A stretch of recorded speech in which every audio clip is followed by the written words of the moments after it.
it's with our fantasy that we first meet the unknown, right? Well, look, say you're going out with a new person. It's like, what do?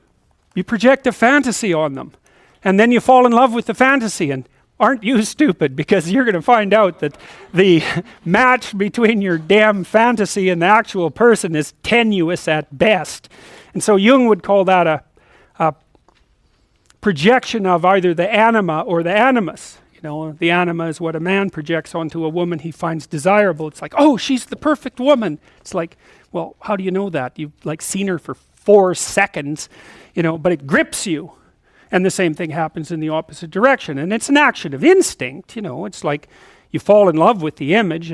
But interestingly enough, what you do in a relationship that works is that you actually, I think that what you see, it's a rough approximation, when you project the ideal and fall in love with it, you see what could be. It could be that, but it's going to take you a hell of a lot of work, because like you got no shortage of flaws and the other person has no shortage of flaws, and so you're bringing your flaws together, and that's going to produce a lot of friction, and you're going to have to engage in a lot of dialogue before you approach that level of perfection again. But maybe you can do it. And then you get to live happily ever after. Well, wouldn't that be nice? Well, so the unconscious meets the unknown, and it meets it with imagination and fantasy and dream and art. That's how you take... See, you don't just go from what you don't know to fully articulated knowledge in one bloody leap. You can't do that. You have to extend pseudopods of fantasy and imagination into the unknown. That's kind of what theorizing is like, right? Even scientifically, you know, you don't know something scientifically, you generate a theory. Well, it's an imaginative representation that your unconscious is helping you generate. And so you meet the unknown with fantasy. That's what the unconscious is for. From the psychoanalytic perspective, that's what dreams do. And you can see why. You dream about the future. You know, it's like, well, what's the future going to be like? Well, you have a little imaginative story going on, and it's like, you don't really create it. It's sort of, you watch it unfold. You know, maybe you can tweak it here and there, but it sort of comes to you from wherever the hell things like that come from. You know, the unconscious, that's the psychoanalytic answer. It's not really much of an answer, because it's more like a representation of a place that we don't understand. But that's where creativity comes from. And I mean, some people are really creative right down to the bloody core. So in my clinical practice, I often see people who are high in openness because they're attracted to me because they watch my lectures. And you have to kind of be high in openness to like my lectures. So because, well, you do, because they go everywhere, you know, and they're not necessarily very orderly. So anyways, lots of my clients are really high in openness, and they're funny people often, especially if they're smart, because sometimes they have the most nihilistic intelligence you can imagine. It's just self-critical and nihilistic and brutally brutal, man, and smart. And so they just criticize themselves out of existence.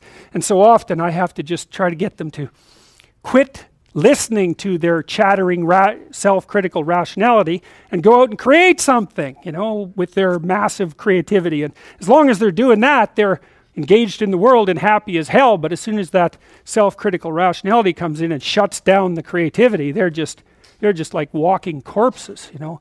And it's because if you're really open, like you're a tree, and it has some trunks, and you know, your most prominent trait is the most lively trunk. And if you're a creative person and you're not engaging in a creative enterprise, you're like a tree that has had its vitality amputated.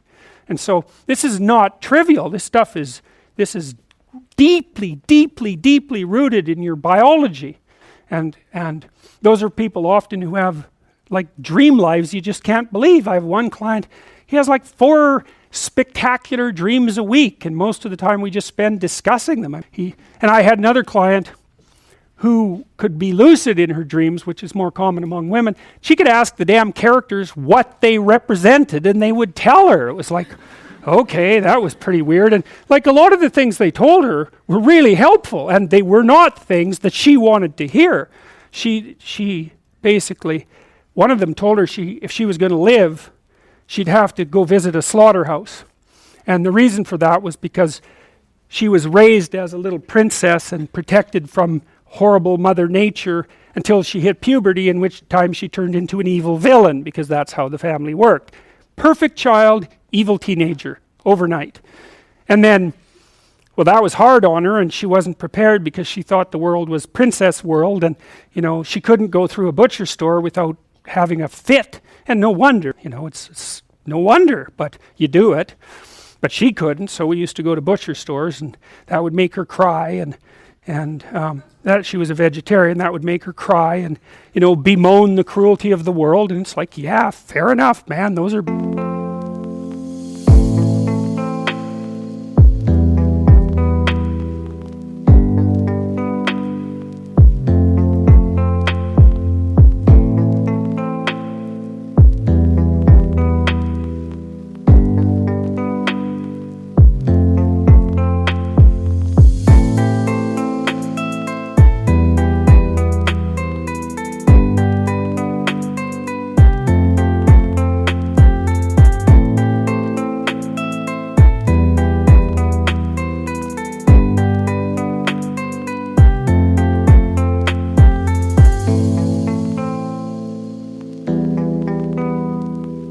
bloody slabs of meat. It's like, I don't know why everyone isn't screaming when they walk through the butcher store, but you got to get used to it, man, because you can't live in the world otherwise. And so the dream character, who was a gypsy, told her that she had to go visit a slaughterhouse, which seemed rather impractical.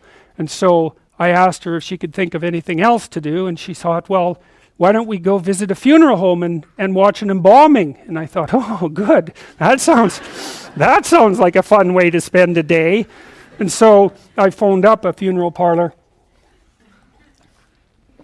And I said I had a client who was terrified of death. Yeah, and I was a therapist who was also a little shaky on the concept myself. And so they had no problem with that.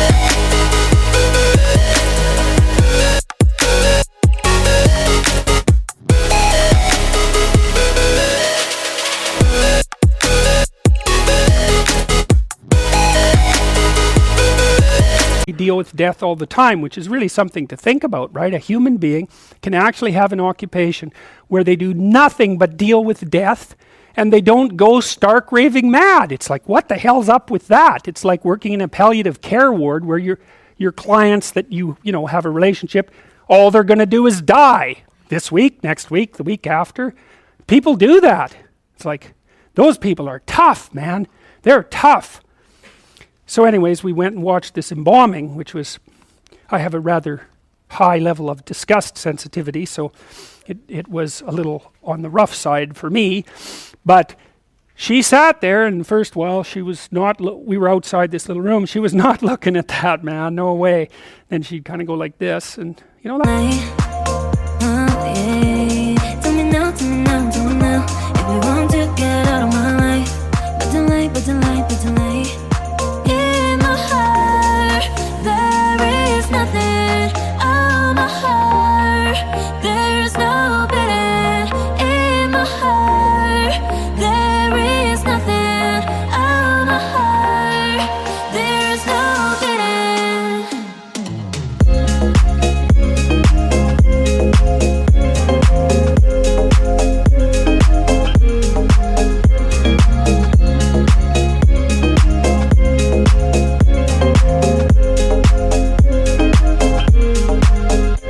Good, and then she'd go like this, and then she'd go like this, and then she watched it. And then she asked if she could go in, and she put on a glove, and she touched the body, and she didn't have a fit, she didn't have a panic attack, and so she walked away from there learning that there was a hell of a lot more to her than she thought there was, and that she could see things that she didn't think she could see and live. And after that, she sort of had a touchstone. It's like, Well, I'm kind of afraid of this. Well, is it as bad as going to see the bombing? No, it's not that bad. Well, I guess I can do it. It's like an initiation, right? She had an initiation, and so did I, you know. And I learned a lot from doing that. I learned that one of the things you need to do if you're going to be a human being is to prepare yourself to be useful in the face of death.